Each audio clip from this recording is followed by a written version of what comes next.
Ada kata-kata menyebutkan yang tidak boleh dilawan di dunia ini ada 3.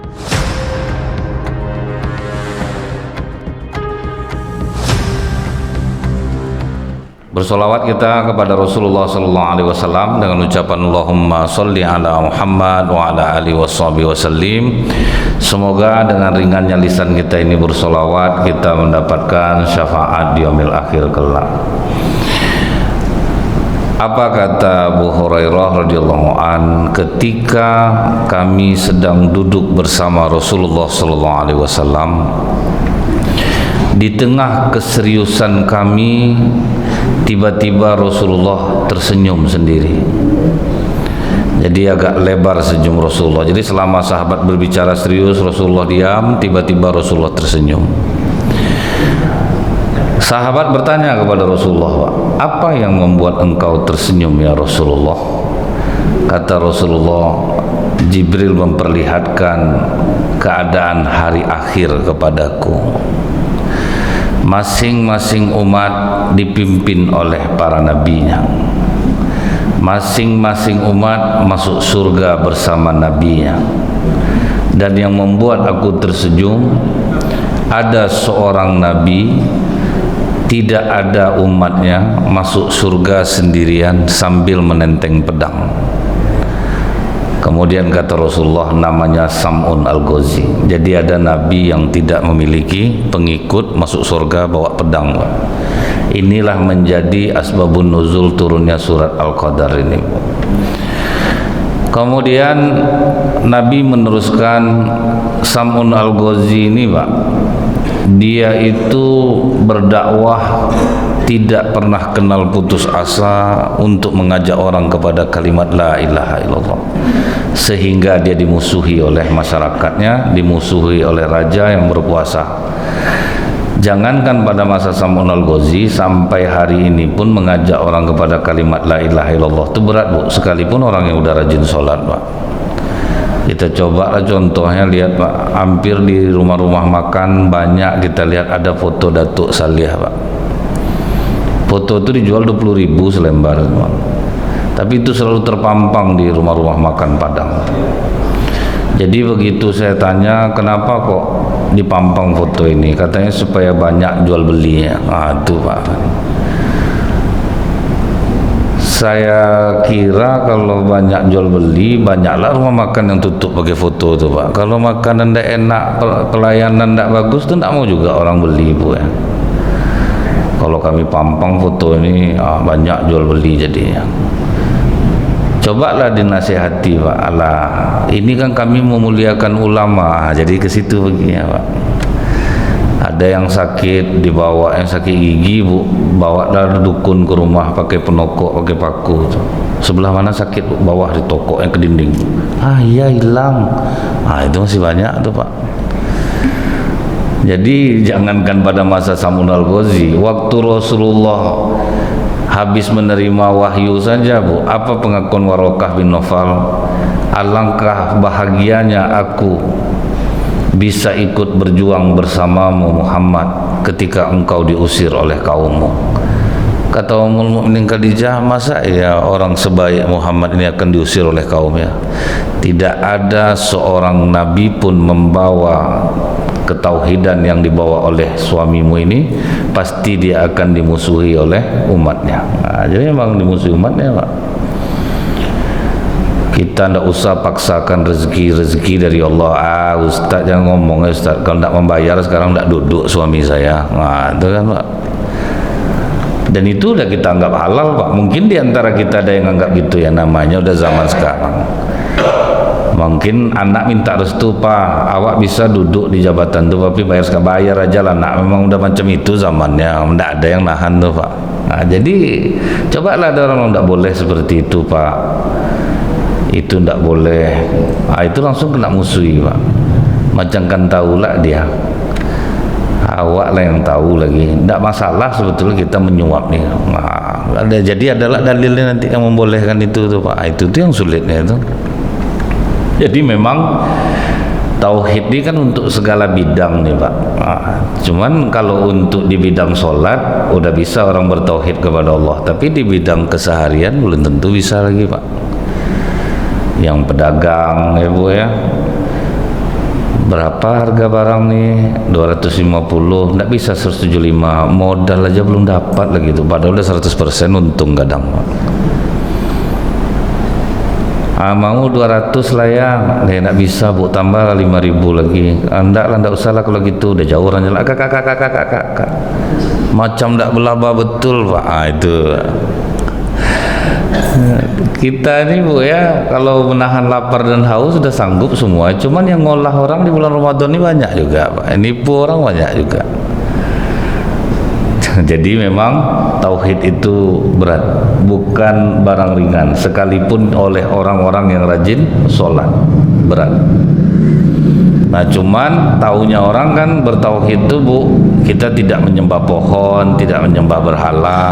Bukan itu saja Pak, tidak menyembah jabatan ya juga. Bukti kita banyak betul jadi pengurus masjid mau berkelahi orang di Pekanbaru nih Pak. Jadi RW aja Bu, gaji sekali 3 bulan ada pasang-pasang spanduk, orang tak bersalam di masjid lagi Pak. Jadi banyak Pak, kaitannya itu banyak sebetulnya. Nah ini memang PR bagi umat Islam, karena yang menyembah uang ini masih sangat banyak. Termasuk kami ustaz-ustaz nih banyak juga jadi penyembah uang. Kalau udah pileg, masa pilpres, banyak lah jadi ustadz pejabat tuh Bu. Lumayan Pak, setitiknya sekian juta juga Pak. Akhirnya Pak dipuji-puji lah Bapak tuh kan Bu, pilihlah Bapak ini orangnya hatinya selembut sutra, sebening embun, macam-macam lah katanya Pak. Hingga sampai waktu itu ingat saya ada anggota dewan ngundang saya ceramah. Saya bilang, saya ceramahnya tentang apa nih Pak? Tentang nyantuni anak yatim Ustaz. Kalau itu mau saya. Tapi kalau untuk promosi Bapak, saya tidak kenal sama Bapak masalahnya. Saya udah ikhlas ceramah tentang anak yatim. Rupanya yang untuk doa lain tak Ustaznya Pak. Nah Ustaz yang mendoa ini ngeri penjilatnya Bu. Ya Allah ya Rahman ya Rahim, bercahayakanlah nama Bapak ini di kotak TPS nanti, sehingga mata orang hanya tertuju kepada nama. Geli saya dengar ya Pak. Habis itu saya tanya berapa betul amplop nih Ustaz, macam betul itu betul isi doa itu Pak. Nah itu ya Bu ya. Ini pukulan untuk diri kita masing-masing yang menyangka selama ini kita udah menyembah Allah, tidak menyekutukannya. Tidak ada Pak. Apapun bidang Bu ya, udah banyak orang sebetulnya menyekutukan Allah. Pemilik travel umroh, daftarlah dekat dari masjid, naik kereta cepat, habis jamaah kena olah Pak. Lebih ngeri lah kami ini ngolah jamaah lagi Bu, pakai dalil lagi Pak, nipunya Pak. Marilah kita berinfak, menyumbang. Kami punya program menyediakan air bersih untuk masyarakat Palestina. Datanglah jamaah baik ini, diwakafkannya lah tanah. Bagi jamaah dapat pahala besar, bagi orang yang ngomong tuh ini bisnis nih, dijual terus tuh Pak program tuh Pak. Marilah kita menyumbang, kami ada diwakafkan oleh Pak Haji ini tanah. Jadi situ akan kita bangun pesantren. Kalau tanpa bantuan Bapak Ibu itu dijual terus tuh Bu. Itu jual terus. Lebih parah-parah kami ini lagi nih Bu, mengolah orang Pak, pakai dalil Pak, ngajak orang nyumbang, berinfak. Sedekahkanlah harta yang kita cintai. Rupanya ada anak ustadz situ, ingat dia Bu, bapak aku ini cinta betul sama ayam bangkok di rumah. Balik anaknya sebentar Bu, yang minta ayam bangkok itu udah banyak Pak, dijualnya Bu, disedekahkannya. Balik bapak ceramah, tengok ayam bangkok enggak ada lagi. Mana ayam bangkok bapak? Sesuai ceramah bapak tadi Pak, sedekahkan yang kita cintai. Kaji itu untuk orang nak, bukan untuk kita. Itu di kalangan kami itu nyuruh orang nyumbang. Saya khawatir kadang Pak, misal punya ustadz yang mempunyai lembaga-lembaga apa namanya Bu ya, pengumpul zakat, kira-kira mereka tuh mau nginfak enggak? Karena dia kan udah sibuk ngumpulin infak orang, kira-kira dia mau sedekah enggak tuh? Itu yang akan kita udah nyalurkan infak orang, apa pula kita sedekah, takutnya itu pula Pak jadinya kan. Nah, jadi ternyata Bu, siapapun bisa menyekutukan Allah pada saat ini. Bahkan Bu ya, Rasulullah sudah lama menceritakan ada seorang pemuda yang sangat tinggi tauhidnya kepada Allah. Ada pohon di desanya yang disembah orang. Kemudian dia ambil kapak, dia pergi akan menebang pohon itu. Di jalan dia dihadang oleh iblis yang berwujud manusia. Kau mau kemana? Aku mau menebang pohon itu. Jangan coba-coba kau tebang pohon itu, kau akan berhadapan denganku. Dipukulnya iblis nih Pak. Terkapar iblis itu dibuatnya. Jangan pukul aku, kata iblis ini. Aku janji kalau kau tidak memukul aku, setiap pagi kau bangun tidur kau akan menemukan koin emas di bawah bantalmu. Kena koin emas itu tidak ada lagi Pak, tidak jadi. Nah, jadi ditebangnya pohon tuh. Nah, itulah dari dulu tuh uang inilah yang menggeser orang Pak.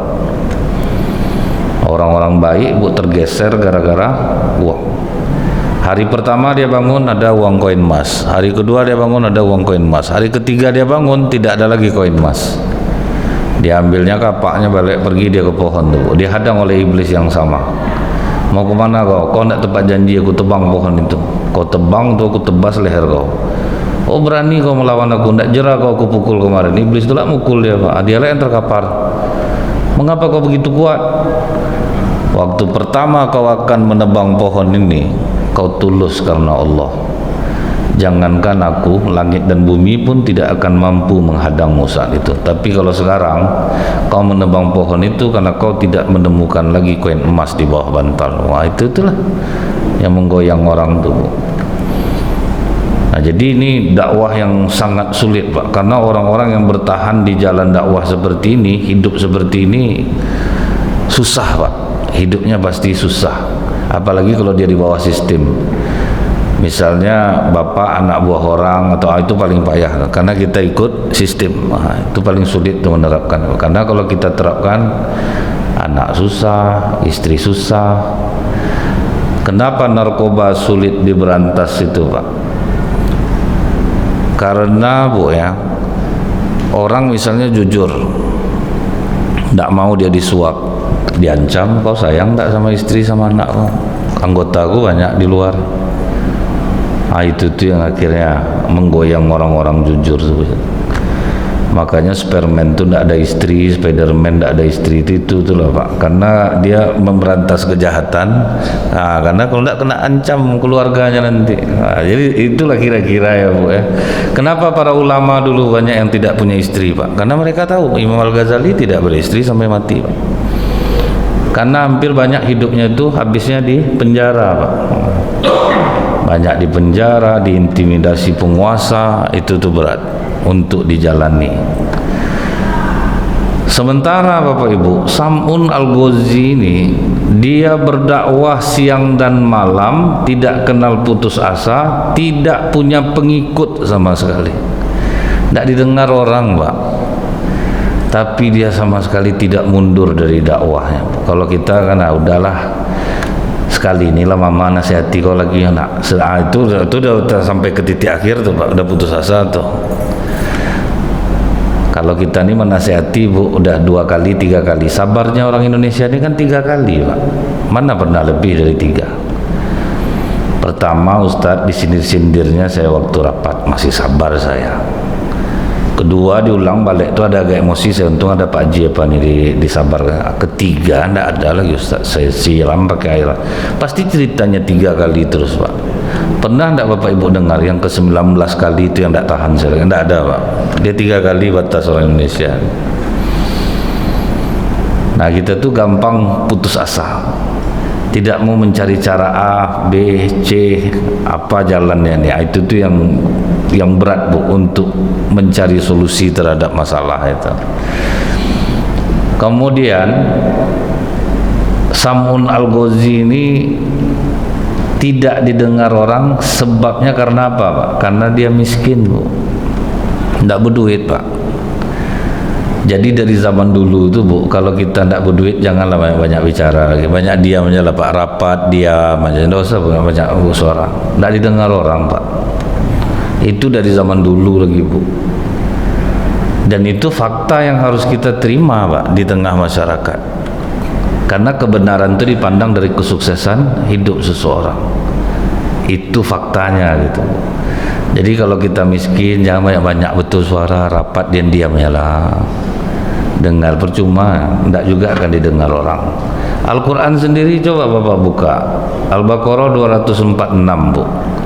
Tolut diangkat menjadi raja sebab memiliki kecerdasan dan fisik yang kuat, tapi tidak berduit, Pak. Kan protes Bani Israel, sebanyak ini kami yang kaya, ngapa orang seperti dia yang jadi raja? Nah, memang dari dulu orang tidak terima lagi, Pak. Kalian tadi minta raja, sekarang sudah ada raja untuk melawan Jalut. Kenapa kalian menolak? Akhirnya udahlah, kami ikut. Dibawa Tolutlah berperang melawan Jalut. 7.000 yang ikut, diujilah dengan sungai. Siapa yang hanya menjeduk-jedukkan tangan, tidak meminum airnya, berarti dia ikut berperang bersamaku. Tapi siapa yang meminum airnya, maka dia tidak ikut bersamaku. 7.000 yang pergi, 6.700 yang minum, Pak. Nah, tinggal 300 lagi. Itulah kalau orang tidak berduit nih ya, Pak ya, tidak didengar sama orang. Tolut tidak dengar sama orang. Akhirnya 300 inilah yang mengalahkan Jalut. Tinggal yang tulus-tulus lagi, Pak. Macam saya tengok lah, Pak ya, program-program masjid di 10 hari terakhir Ramadan nih, mungkin masjid kita ya juga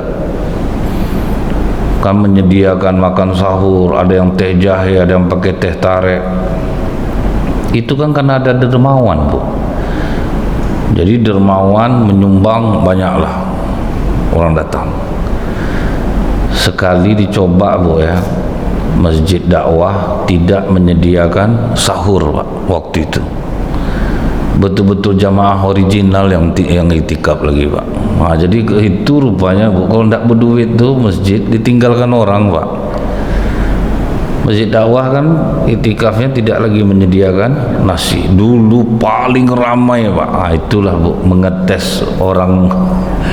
Tinggal yang tulus-tulus saja lagi, Pak, terus duduk. Ibu-ibu, bapak ini lah, usia bapak ibu ini lah yang tinggal lagi yang tulus-tulus saja. Mau ada nasi, mau enggak, tetap datang tuh, Pak. Jadi memang kalau miskin inilah susahnya, payah untuk menyampaikan kebenaran. Rasulullah itu dulu, Bu, gimana tidak didengar orang. Harta Ummul Mukminin Khadijah itu, Pak, dikumpulkan harta saudagar-saudagar Arab itu baru sebanding dengan harta Ummul Mukminin Khadijah. Cuman Rasulullah itu masuk untuk seluruh kalangan. Nah, untuk kalangan orang-orang kaya bukan Rasulullah yang berdakwah, siapa, Pak? Abu Bakar Siddiq, karena dia pengusaha, Pak. Jadi teknik itu udah lama dilakukan oleh Rasulullah. Yang kaya suruh yang kaya maju. Abu Bakar Siddiq pengusaha kaya, makanya tertariklah Tolhah bin Ubaidillah, Sa'ad bin Abi Waqqas, Mus'hab bin Umair, itu orang-orang kaya di Mekah, Pak. Tertarik kan dia. Jadi dari sini kita tahu ya, Bu ya, betul kata Rasulullah itu, sebaik-baik penolong untuk takwa kepada Allah adalah harta. Sebaik-baik harta di tangan orang-orang soleh. Nah, itulah, Pak. Jadi salah orang kalau membenci harta itu. Yang tidak boleh harta itu diletak di jiwa, Bu. Zuhud terhadap harta itu, kita kuat mencari duniawi tetapi tidak untuk kita, tidak untuk di jiwa, tapi hanya sampai di genggaman. Orang-orang Arab Saudi itu orang kaya-kaya tuh, Pak. Mobil Lamborghini 4 miliar dibeli sama mereka. Melanggar di jalan Pram, tinggal nanti datanglah orang memulung bangkainya. Tidak ada perbaiki-perbaiki, Pak. Itu yang zuhud tuh, Pak. Hartanya tidak lengket ke dalam jiwa, nyumbang banyak. Jadi mereka tuh memiliki harta untuk dihinakan, Pak. Dibelinya motor Harley Davidson tutup pakai spanduk buruk aja depan rumah, tidak ada dihargainya, Pak. Kalau tidak penyot mobilnya, Bu, tidak bahagia dia, Bu. Kena mobil, kena batu, mobil mewah, tidak ada yang rusak hati kita, tahan berkelahi di jalan, Pak. Hilang kesolehan dibuatnya, mau berkelahi di jalan, Pak. Tak usahlah mobil lagi, Bu, bawa sendal aja ke masjid kiri sama kiri orang banyak sekarang, Pak. Saking takutnya hilang, Pak. sampai pening orang maling nengok, bu kok kiri aja sendal orang tarawih sekarang. Ya itulah sayang kita kepada harta tuh Pak. Mobil sampai memohon tukang bengkel, Pak ganti baru lah mobil bapak nih Pak. Bapak aja yang udah 3 kali dalam seminggu nih datang lagi, kita Pak udah parah mobilnya, bawa juga ke bengkel Pak, sampai tidak tidur dia malah memikirkan mobilnya apa juga yang mendenyit-denyit lagi nih, itu dipikir ya. Nah, jadi kita tuh Pak susah dibilang zuhud Pak, kita mencari duniawi betul-betul untuk kita nikmati. Kalau mereka membeli harta benda dunia bukan untuk dimuliakan, nah itu bedanya Pak. Mereka lihat bu ya, nyumbang besar tapi tidak berbunyi. Sebetul banyak Pak, masjid di Pekanbaru ini yang dari sumbangan Arab Saudi banyak Pak, tapi mereka tidak berbunyi gitu. Disampaikan proposal, kemudian nanti dia difoto tempat, banyak masjid di Pekanbaru nih yang bantuan dari Arab Saudi itu. Sumbangan-sumbangan mereka ke Palestina, cuma mereka tidak berbunyi, diserang netizen, seranglah macam tidak ada peduli dengan dunia Islam, mereka tidak mau balas Pak. Mereka beda Bu, kulturnya itu tidak sama dengan kita. Nah jadi zuhud terhadap dunia itu kuatlah mencari, tapi hati tidak masuk ke dalam genggaman harta itu. Nah jadi ini pentingnya Pak ya, harta benda. Saya ingat Bu ya, bahwa Rasulullah menarik orang. Apa kata Rasulullah? Ada kalanya kita menarik orang lewat hidayah itu dengan perutnya, seleranya Pak. Sahabat Rasulullah itu ada namanya Safwan bin Uyainah, tidak mau masuk Islam Bu awalnya, sampai dia memilih lebih baik aku keluar dari Mekah daripada aku harus masuk Islam. Kata Rasulullah, tidak perlu kau keluar dari Mekah, aku kasih kau waktu 4 bulan.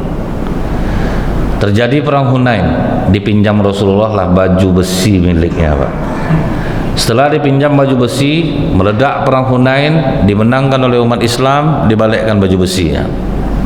Setelah baju besinya balik, diajak Rasulullah dia ke atas bukit di Mekah. Kau lihat di bawah itu ada apa Safwan? Ada unta Muhammad. Ada apa lagi? Kambing. Nah semua unta itu dan kambing itu semua adalah untukmu. Langsung syahadat Pak, asyhadu an la ilaha illallah. Nah, setelah dikasih lewat perutnya tuh.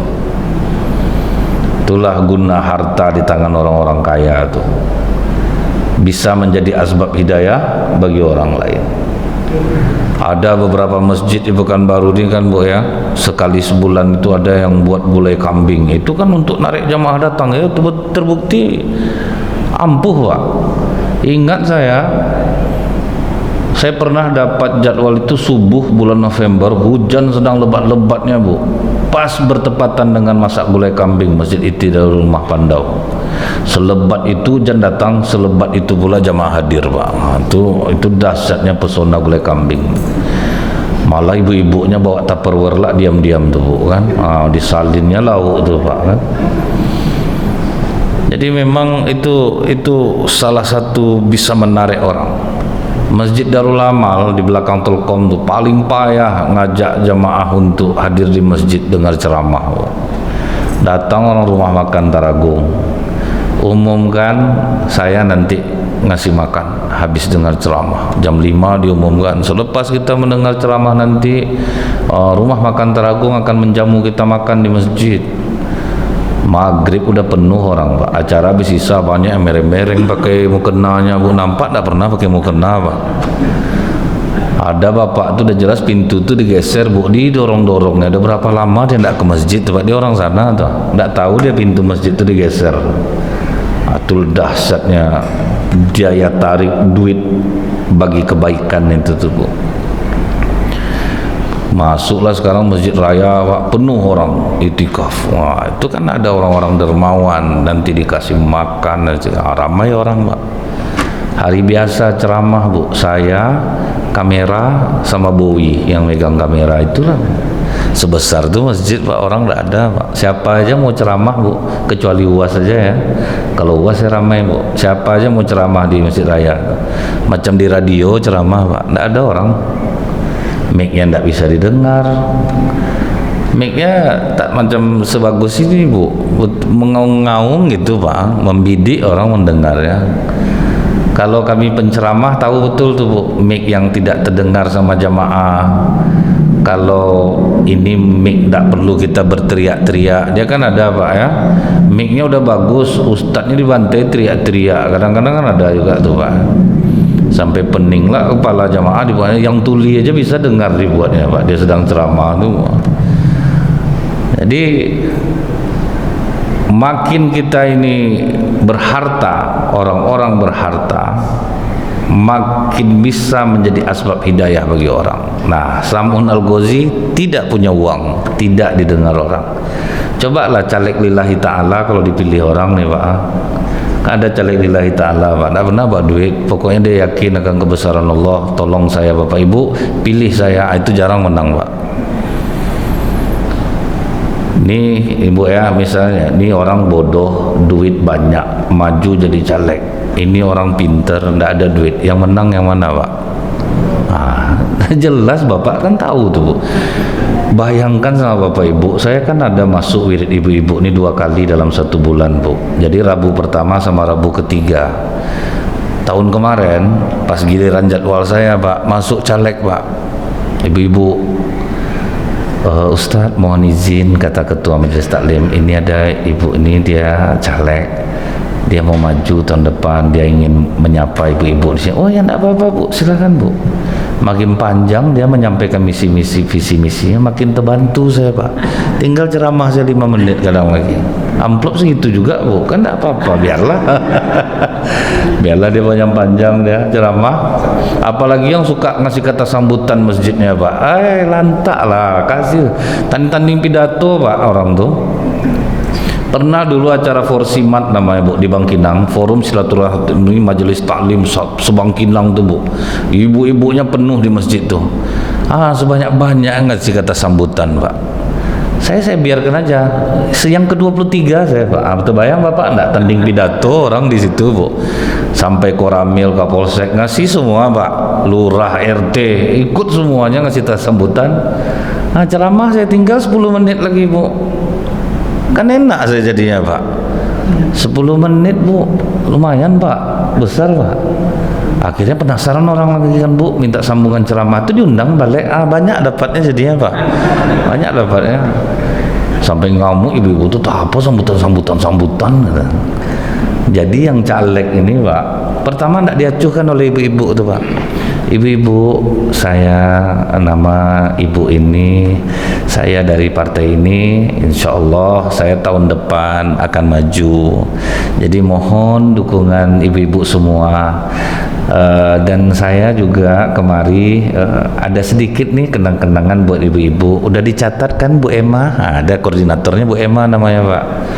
Udah ngangguk Bu Emma tuh, masing-masing ibu-ibu dapat 5 kg beras, ada 2 kilo gula, 1 liter minyak, Indomie 1 kardus, telur 1 papan.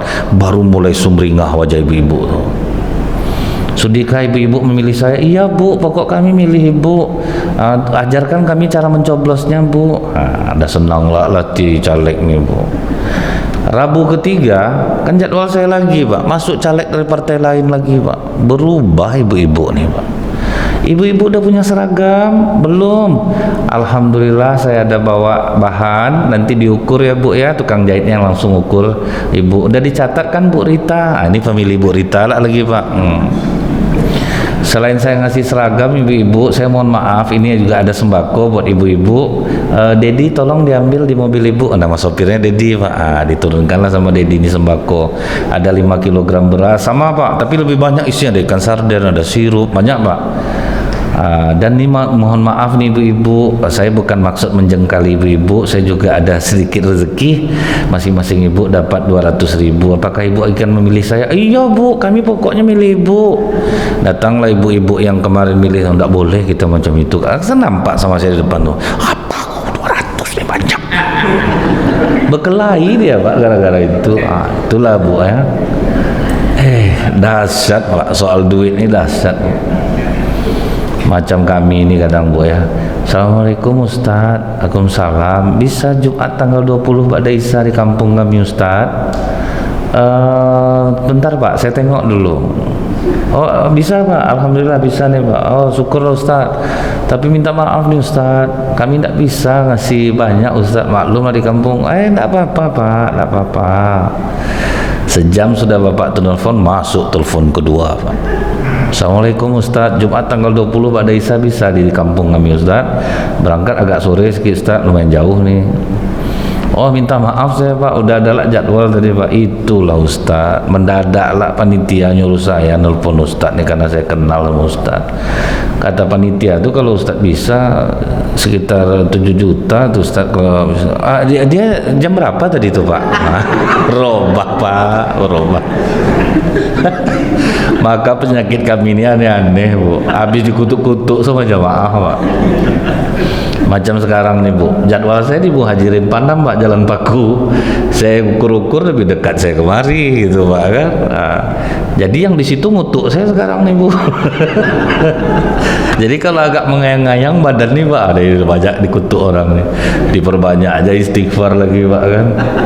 Jadi memang itulah kondisinya Pak. Nah, itulah keadaannya Bu. Makanya ada kata-kata menyebutkan yang tidak boleh dilawan di dunia ini ada 3. Penguasa, orang kaya, orang gila. Nah, itu resikonya sama Pak. Bapak punya pimpinan, dia berkuasa, dia salah, Bapak betulkan dia, kena mutasi Bapak Pak. Nah, itu beratnya Pak. Bisa non-job, eselon tinggi, duduk meja kosong, stres tuh Pak. Jadi makanya kalau tidak sanggup jangan dilawan. Melawan orang kaya, oh ngeri resikonya Pak.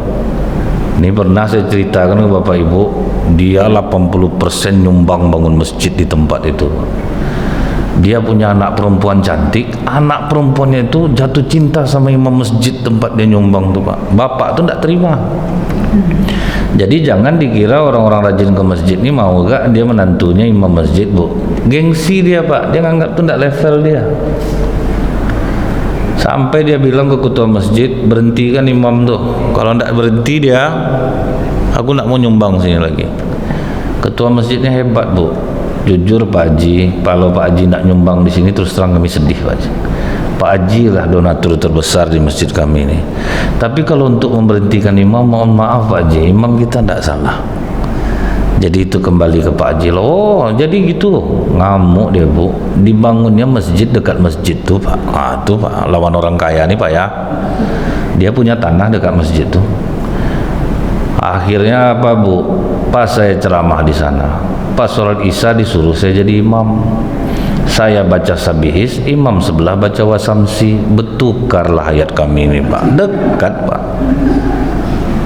Habis sholat saya sampaikan pengurus, kalau azan dan iqamah oke lah pakai yang luar. Kalau udah sholat tuh yang dalam aja lah speakernya. Bilang juga ke masjid sebelahnya. Terganggu saya sholatnya, lumayan tuh Ustaz. Subuh tadi tahu Ustaz, masjid sebelah bilang Allahu Akbar, ruku masjid kita. Bayangkan dekatnya Pak. Nah, itu ngeri, melawan orang kaya nih jangan coba lagi Pak. Karena dia punya harta Bu. Teraniaya dibuatnya Pak. Ingat saya kalau persaingan bisnis orang kaya ini Bu, rela dia memborong barang orang asal tidak masuk produk tuh. Misalnya ada produk baru mau masuk Pekanbaru, diborongnya Pak, dibakarnya semua Pak. Pokoknya jangan sampai masuk. Itulah ngerinya Pak. Apalagi melawan orang gila Bu, sama enggak, itulah sama risikonya tuh Pak. Yang dilawan Sam'un Al-Ghazi, raja, penguasa, berharta. Tetapi Bapak Ibu, raja ini stres menghadapi Sam'un Al-Ghazi Pak. Udah pernah coba diserang, dilawan, tetapi walaupun dia miskin, dia dikasih Allah kelebihan fisik yang sangat kuat, sulit untuk dikalahkan. Berapapun lawannya Pak, kalah sama dia. Jadi dia memiliki kekuatan dahsyat. Artinya apa Pak? Setiap kelemahan yang diberikan Allah kepada Bapak Ibu, di saat yang sama Allah ganti dengan nikmat yang seimbang. Tapi kadang orang tidak fokus kepada nikmat itu Pak. Dia sibuk menengok nikmat orang lain. Anak-anak di kampung tahu Ibu, susu dodotnya bukan susu Pak, air teh manis dikasih air putih. Itulah yang minumnya. makannya nasi putih pakai apa bu? Pakai garam, tapi badan gemuk, otak cerdas dikasih Allah. Jadi susah memang ya pak, tapi otak cerdas. Adalah orang bu kaya raya, anaknya dikasih susu mahal, omega 3, DHA, madu, udah lisui, bodoh lagi bu. Kadang kita tidak pernah tahu pak. Ada bapak nih susah hidupnya, umur 70 tahun tapi makan tak berpantang pak, kan nikmat tuh pak, apa aja mau makan, sampai ditanya orang tak berpantang pak Haji, saya pantang nampak baru sampai saat ini. Adalah orang bu baru dapat undangan kekah sakit tengkuknya langsung, belum makan kambing lagi pak. Undangan apa tuh? Undangan kekah tuh, aduh langsung sakit tengkuknya pak, padahal belum makan lagi tuh. Jadi Allah tuh pak selalu ngasih kita nikmat di balik kekurangan kita. Kita bilang orang miskin tuh payah hidupnya bu, orang miskin tuh paling enak tidurnya malam, dia tidak dikejar utang, orang tidak mau ngutang dia pak, asal ngajukan leasing gagal terus, dia tidak ada utang, tidak terkunci pintu malam bu, enak tidurnya. Orang kaya tidak terkunci pintu tuh seminggu itu ya. Siapa yang kemarin keluar malam terakhir tidak kunci pintu, pas pergi mama subuh tidak terkunci, itu cerita. Nah itulah pak, orang miskin tuh enak tidur malam bu. Kadang masuk maling ke rumahnya sembunyi di dalam lemari, pas dia cari maling tuh harta, pas buka lemari jumpa sama dia, ngapa kau sembunyi di lemari? Kasihan aku nengok kau udah payah-payah kemari, harta tidak ada yang dapat lah, makanya aku sembunyi di balik lemari. Sampai begitu pak kan. Akhirnya apa bu, datanglah raja ini membuat sayembara, siapa yang bisa melemahkan Sam'un Al-Ghazi akan kuberikan harta kekayaan. Yang mendaftar siapa pak? Istrinya sendiri. Tuh bu, suami capek berjuang berdakwah, rupanya istri tidak tahan miskin pak. Makanya banyak bu orang-orang taat beragama itu bu yang dia kuat, istrinya yang tidak kuat pak. Suami udah berusaha untuk jujur lurus, datang istrinya tidak bisa macam ini bang, anak udah besar-besar, biaya hidup mahal, kalau abang tidak bermain sulit bang. Akhirnya bermain lah pak. Kadang zikir terpejam-pejam, mata kota infak lewat juga. Ngeri pak, banyak pak. Saya kadang-kadang melihat itu bu, yang melihat rekaman CCTV, pernah saya rahasiakan rekaman itu karena kebetulan saya lihat. Saya tuh pergi ke kamar mandi sebetulnya, jadi dia tidak tahu, dia ngitung di dalam ruangan itu gitu. Jadi sebelum CCTV itu terlihat, saya sudah melihat duluan. Cuman itu saya anggap aib yang harus disembunyikan. Lebih baik saya nasihati dia secara pribadi. Itu padahal zikir rajin, doa rajin. Teman duit kota infak tuh enak makannya nampak ya pak. Sambil ngitung bisa dipilih yang mana, mau 100, mau 50, dasar. Itu kalau zikir, astagfirullah, bukan main kusuknya pak. Lewat juga kota infak. Amplop ustadz aja lewat kadang bu. Saya ingat tuh pak ya, pengurus masjid yang curiga pak, ini yang ngasih tuh amplop ini kok onda ganti-ganti pak, onda ganti-ganti, baju bagus-bagus, rupanya kena biaya admin kami semua ustadz di sana. Ustadz Mustafa Umar dipotongnya pak, berapa berani, Dr. Mawardi dipotongnya juga pak kan. Akhirnya pengurus bu yang ngecek ke Ustaz, tanya ke Ustaz Zulhendri Rais berapa, Dr. Mawardi berapa, rupanya habis di adminnya semua pak, ada biaya DM ceramah situ. Jadi memang susah pak, banyak orang tak tahan tuh bu. Akhirnya istrinya sendiri, tolong buatkan aku tali, aku ikat suami aku malam. Dikasihlah tali oleh raja, malam diikat sama Sam'un Al-Ghazi ini. Tengah malam dia mau ibadah pak, bangun tengok tangan terikat. Siapa yang ikat ini? Aku suamiku, aku hanya ingin tahu seberapa besar kekuatanmu. Oh kalau ini menggeliat aja aku putus semua nih, menggeliat dia putus bu. Itulah tenaganya besar pak. Datang balik ke raja istrinya, tidak mempan, putus tali kemarin. Sabar kau beberapa hari dulu, kita rancang tali yang lebih kuat. Diikat lagi bu, putus lagi. Akhirnya istrinya memakai teknik rayuan pak. Begitu dirayu lebah Sam'un, padahal Allah sudah melarangnya untuk menyampaikan kelemahannya. Dirayu oleh istrinya, masa kita udah lama berumah tangga kau tidak pernah mau cerita ada titik lemah di badanmu. sedangkan tembok aja yang keras kena titik-titik air aja bolong Pak. Apalagi hati manusia dirayu-rayu akhirnya terungkap lah Pak. Kau lihat enggak rambut aku panjang? Iya, kau ikat aku pakai rambut aku, hilang tenaga aku. Diikat istrinya lah Bu, malam dipotong rambutnya, diikat tangan dan kakinya, bangun lemah langsung Pak. Melapor istrinya ke raja Bu, bahagia raja rasanya. Itulah masyarakat bisa mengeroyok Sam'un tanpa balas Pak. Diikat dia di dinding istana itu Bu, ada yang memukul, mencongkel matanya, pokok disiksa Pak. Sam'un Al-Ghazi menangis dia Pak, yang ditangisinya dosanya, bukan karena sakit dipukuli. Ini dah resiko aku mengutarakan rahasia, akhirnya aku dipukuli orang, ini dosa aku, diterimanya. Yang ditangisi dia apa Bu? Rasa bersalahnya kepada Allah. Nah, pengampunan yang seperti itulah yang ditunggu oleh Allah Bu. Kejujuran kita mengakui kesalahan kita Pak. Kita tahunya apa Bu? Sempit rezeki, percuma aku sembahyang, udah rajin berdoa, enggak juga dikabulkan oleh Allah. Kita enggak pernah ngoreksi diri kita Bu.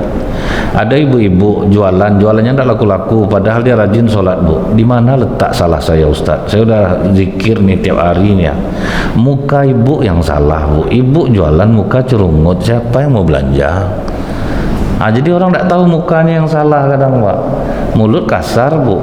Dipilih-pilih orang, telur belanja sama dia ngamuk, dia nggak usah pilih telur itu sama bentuknya semuanya, beli satu dia angkat lah telur orang katanya. Siapa yang mau beli orang macam itu Pak? Jadi kita yang salah, tapi kita salahkan Allah. Gaji 5 juta, ambil kredit mobil angsuran 4,6 sebulan, ada payah hidup Pak. Pas dia sholat berdoa dia, ya Allah mengapa kau berikan hamba cobaan seberat ini? Udah dia yang buat kelakuan Pak, Allah lah disalahkan ya. Itu yang banyak kita tuh Pak. Sam'un Al-Ghazi diakuinya, aku terima rasa sakit ini ya Allah, coba ampuni dosaku. Ada preman di Riyadh Pak, banyak maksiat ya. Pas dia mau dioperasi, apa pesannya ke dokter tuh? Dok, saya baca hadis bahwa sakit menghilangkan dosa, saya ini banyak dosa, banyak maksiat. Pas saya dioperasi nanti tolong jangan dibius, saya ingin merasakan sakitnya. Itu namanya orang mengakui dosanya. Ajaibnya apa Bu? Justru dia tidak merasakan sakit sama sekali. Nah, orang-orang macam inilah yang diterima Allah tobatnya itu Pak. Ada dulu tukang tulis nomor SDSB ini Bu ya, dia pakarnya lah dulu Pak, termasuk jualan nomor nih. Tobat Pak, setelah beberapa tahun tobat, ditabrak mobil Bu, pecah tangan nih Pak. Alhamdulillah Ustaz, inilah tangan yang banyak berdosa dulu nomor. Saya terima dengan ikhlas, saya terima seikhlas-ikhlasnya, mudah-mudahan Allah itu tuh yang bagus Pak. Jadi paham tuh Bu ya, Allah tuh nunggu kejujuran kita. Turun malaikat Jibril berkata kepada Sam'un, Sam'un, dosamu telah diampuni oleh Allah. Allah menyuruhku bertanya kepadamu, apa yang kau inginkan saat ini? Kembalikan kekuatanku Jibril. Dikembalikan oleh malaikat Jibril Bu. Digoyangnya istana itu hancur rubuh Pak. Matanya dikembalikan Allah, telinganya dikembalikan Allah.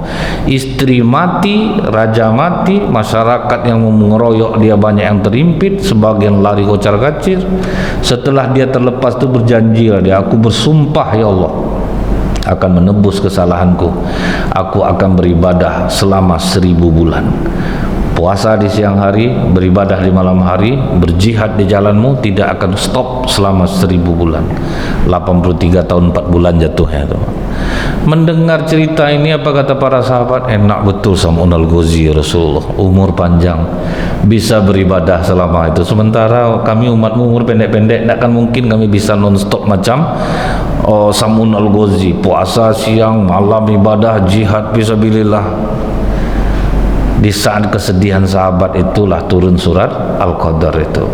Dapat kalian satu malam ini, kemuliaannya sama dengan amalan Sam'un Al-Ghazi selama 1000 bulan. Itulah senang hati sahabat Bu. Karena apa? Sahabat itu irinya kepada orang yang lebih kuat amalannya daripada dia Pak. Nengok orang beribadah lebih kuat, ingin dia seperti itu. Kalau kita kan iri kita nih, baru kemarin merehab rumah, baru itu dapur lah sekarang direnovnya lagi, mesan kitchen set dia Kak, kitchen setnya baru itu iri kita Bu. Kalau sahabat itu nak masuk dia iri mereka itu bagaimana supaya bisa beribadah seperti Sam'un Al-Ghazi. Nah itulah yang dikejar sahabat. Kapan kami bisa mendapatkan itu Rasulullah? Kali intailah di 10 malam terakhir, di malam-malam ganjil. Tapi dirahasiakan bu kapannya. Yang jelas orang yang mendapatkan malam Lailatul Qadar itu keluar dari Ramadan ketaatannya bertambah. Itu udah jelas pak. Kemudian yang dulunya agak-agak ria, hilang rianya, mulai menyembunyikan sedekahnya, mulai menyembunyikan bantuannya. Nah, kemudian juga apa bu? Dia itu mungkin di luar Ramadan dulunya ngomong banyak, sering memfitnah orang, bisa jadi tidak redam. Dan mudah-mudahan Bapak Ibu semua yang hadir di sini akan mendapatkan kemuliaan malam Lailatul Qadar insyaallah. Subhanakallahumma bihamdika asyhadu an la ilaha illa anta astaghfiruka wa atubu ilaik. Assalamualaikum warahmatullahi wabarakatuh.